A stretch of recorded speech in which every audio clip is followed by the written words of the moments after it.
Hi, I'm Kathy Carlisle, and welcome to Let's Plunge. This podcast is an exploration, an invitation to slow down, breathe deeper, and meet yourself more honestly than before. It's for anyone craving soulful clarity in the middle of real life. Not perfection, not polished, just presence. So if you're done with surface talk, if you want to feel more connected to yourself, to others, or to your own damn truth, this is your space. Grab your tea, your journal, or just a few quiet moments. Let's plunge. This week, this is what's coming up after swimming in the depths. Insights around anything that I might think about and process through the week. And I hope there's some insight or inspiration for you. Enjoy my vulnerability, authenticity, and the echoes from the deep. Welcome to Mermaid Medicine, Echoes from the Deep. I'm Kathy, and this is where I share the soul lessons I've been swimming with this week. The raw moments, the quiet truths, the insights that rose from my own plunge below the surface in real life. Let's dive in. Well, Echoes from the Deep was an awesome ChatGPT phrase that inspired me. Mm-hmm. I'm like, yes, that's what it is. Echoes from the deep. I'm in the deep throughout most of my time on this planet. Most of my day is in the depth of emotion or in the depth of thinking. So really it's like spaceship. I can go into thinking. But I'm deep thinking. And so the echoes from the deep are like, okay, let me share what I've been thinking about.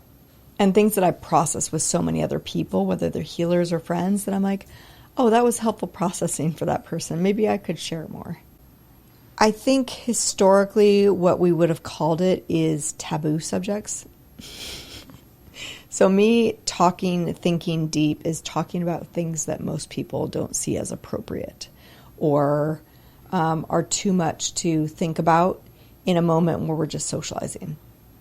So I think the best metaphor anyone's described me as is that I tend to, it appears to them like I come to the conversations naked, and they don't really want to get naked with me.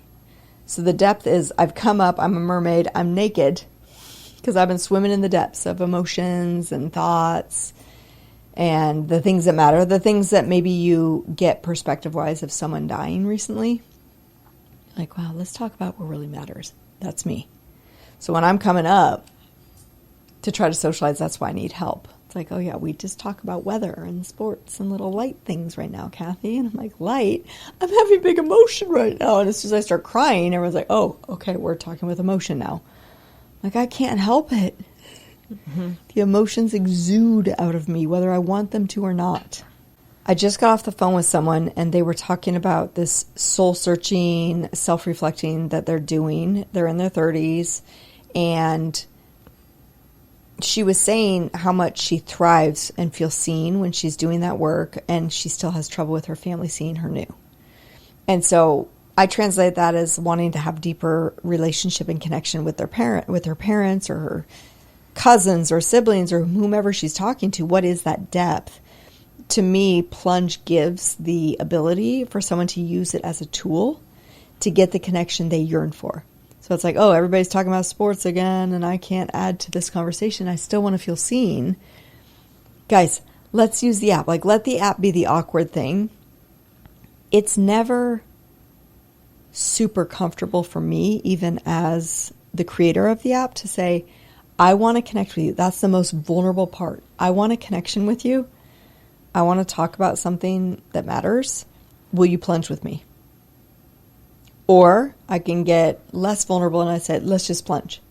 But I take it to that level of like, I want a connection with you. And I know it would be awkward just to go into a depth thing right now. And whatever question I bring, it's swayed, right? It's like, oh, why is mom asking me that? This is a little ditty I call I See You. So I See You is a concept that I would say is the only rule that we have in our household. The number one rule and only rule is the I See You rule. And this started back when my kids were pretty young, right after Avatar. So Avatar, is the whole I see you bit, right? And really when they're connecting their tails into one another, it's like this depth, right? So at the same time that Avatar was out, I also hooked up with this amazing healer from South Africa, and he taught me a term that's sayubona, which is, how do I remember that? Because all I can think of is saw your boner. So sayubona, and it means I see you. And so at the same time that I'm creating this like concept and this rule in our household of I see you, which I'll explain, my son came home from Skyridge Middle School day, and he was like wearing the shirt that says I see you on the front. I was like, what? Or sayubona was on the front maybe, and I see you was on the back. And I was like, what does your shirt say, Jamie? Sure enough, I see you. So it just affirmed that whole concept of I see you. And so the concept is around Jamie. When he was young, he said, Mom, if you put me in all black, I might die. Right? And then the I see you concept is when he shows up in all black one day, am I going to freak out and be like, since when do you wear black? You told me you might die if you wear black.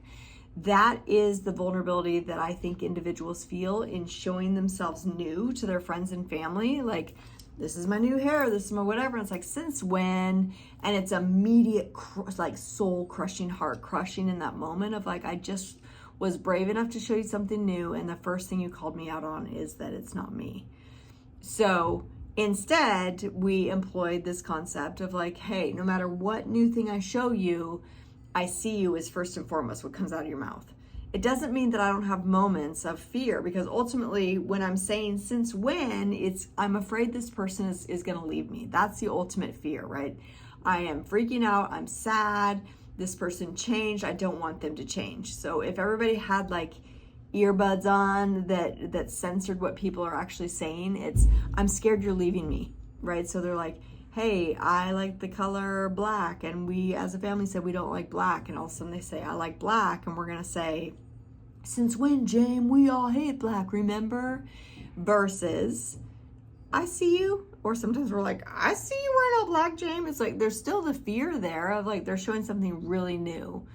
I feel like I've described that to the kids back in the day around gangs, right? Like when someone joins a gang and they're coming home and showing this new side of them, and the family's like, since when you are all tough like this? What's going on? They're like, see, you never see me new. My family over here does. They're my family. They see me new.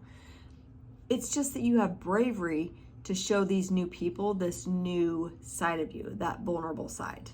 So have the bravery to show your family that ultimate vulnerability, which is I'm going to show up new. Are you going to have the courage and the gentleness with me to say, I see you growing. I'm with you. I'm uncomfortable, but I see you. Hi. Today I'm in deep thought about this next era of my life. So at this point, being 50 years old, I'm perimenopause. I can feel the, mainstream feel and language that I've learned over the years would be like over the hill. 50 is over the hill for a reason, because I'm closer to death than I am life, just on a human experience. So my processing is around falling in love with this body.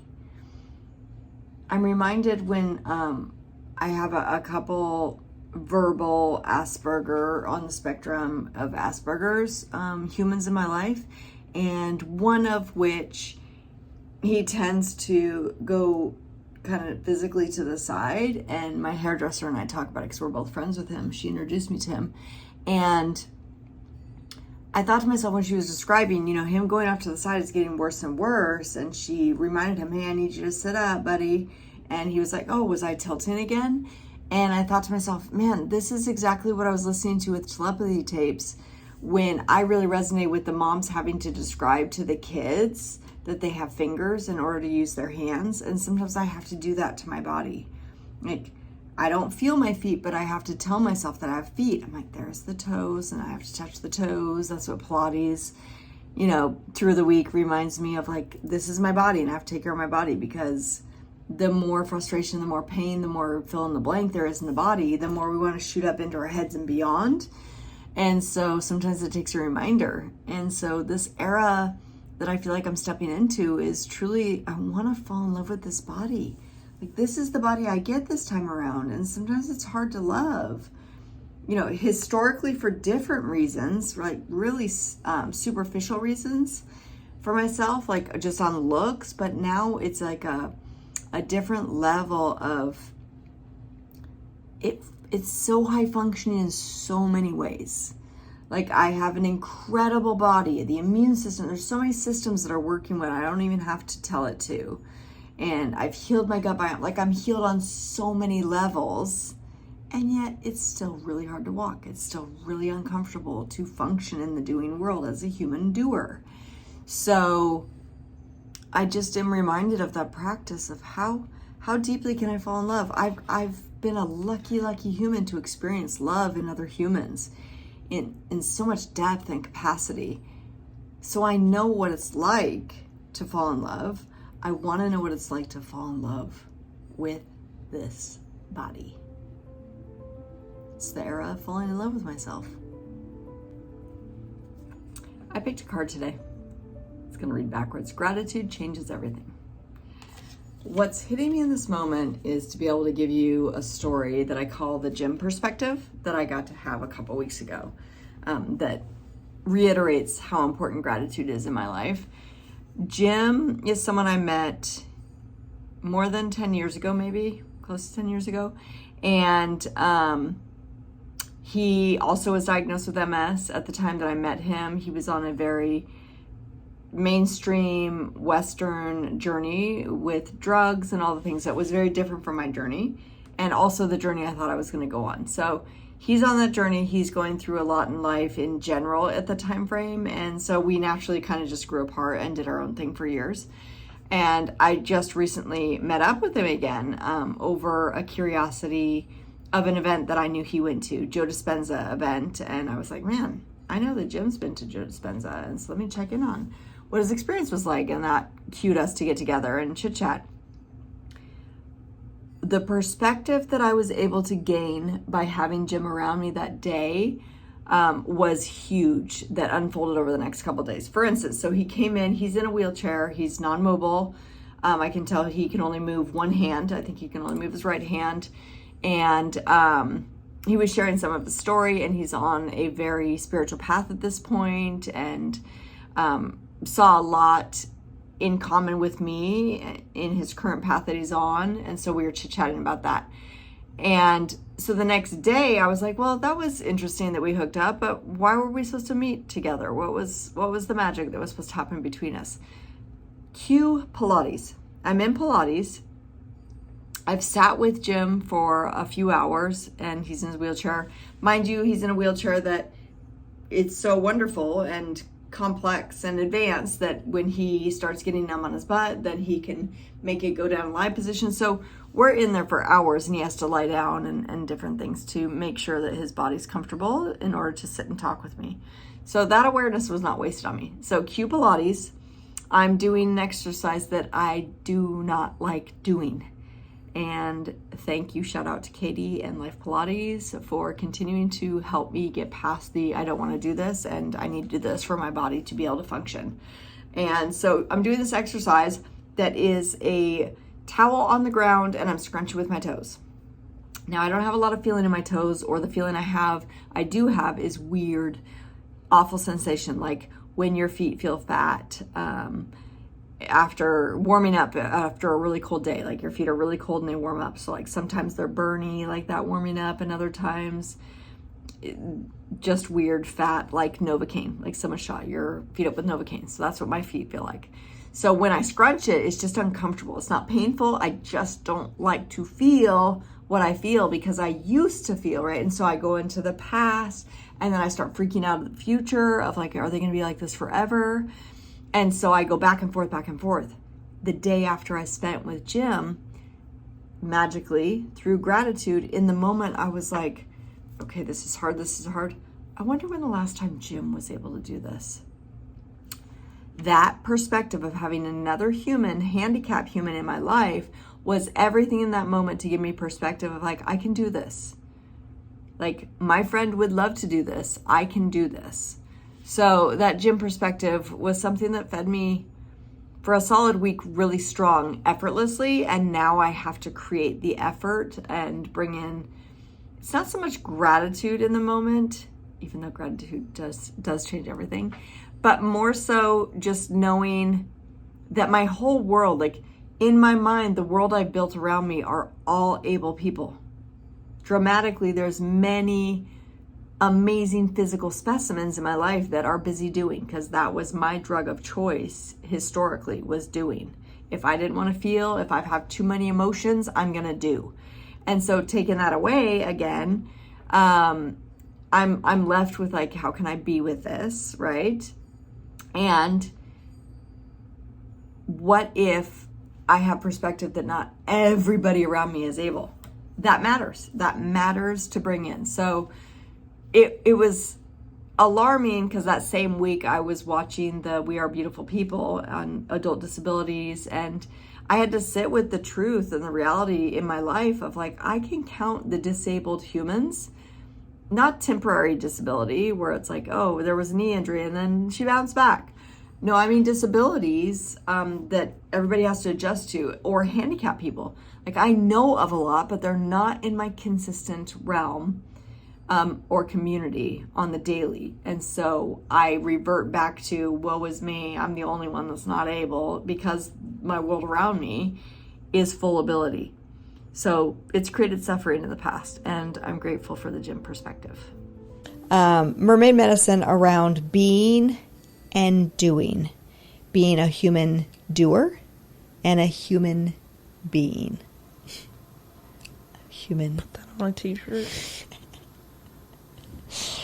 So I don't want to come across, let's see. I want to be clear that what I've learned about my journey of being and doing is that it started with me processing being versus doing, like they're two separates. Okay, so being and doing, I feel like it got really dramatic and polarizing and turned into being versus doing the more doing was taken away from me with my body. So my body being more and more disabled in so many capacities, function-wise and moving-wise, the doing was taken away. And so I'm watching all the other human beings out there doing, and that there's a lot of connection in being, in doing together. If 90% of our language is unspoken, there's a whole 90% that is going on while there's a 10% of talking on the surface. I am very connected and tuned into the 90%. So I hear, whether that's reality or not, I'm hearing through my own lens. So I'm hearing my own voice, making up stories about what the other person is saying based on the body movements and actions and language that they're giving to me. So being more of a beer, a human beer, human being. A human beer. I'm a human beer. I'm clearly a human being, and I do less. Mm-hmm. So now that I can do less, I'm feeling less connected to my loved ones. So I suffer a lot and can get very sad after being around my family in a lot of doing. And I've tried to work really deeply with that, both with awareness, right? Deep thinking, deep processing is about having awareness. What do I have awareness on? Self-reflect. How can I change this? How can I create less suffering for myself being a part of witnessing the doing when I've practiced 40-some years being the doer? Not to mention that doing for me is very much my addiction. So some people have drugs, some people have alcohol, whatever the addiction is. For me, I'm very clear that in order to not feel, i.e. numb, I would do. When I have huge emotions and I'm upset, I start doing the dishes. Here's my sign that I am a doer. Mm-hmm. Now my body has aggressively and gently taken that away from me in the most dramatic way. So I'm sitting with like, okay, now I have to be patient. Now I have to let go of control. Now I have to be okay in the presence and the being. How can I calm down the suffering? Right. And if we're only living in the 10% together, mm-hmm. I'm like, okay, we just talked about silly things. And sure, I can try to say, oh, no, I've done the processing. I feel like I've taken in the 90% by what that person had said. That's not true. I can't possibly know what's in your brain. So I need the other person to partake in a little bit more than 10%, or turn the 10% into something that matters, a little bit more deep talking. I mean, I just sense, how many reality TV shows have we watched where the frustration, usually from the woman, actually I've only seen it from the woman's perspective. I cannot recall a man ever saying this, but a woman will say, I just want something deeper. I want more. I want deeper connection.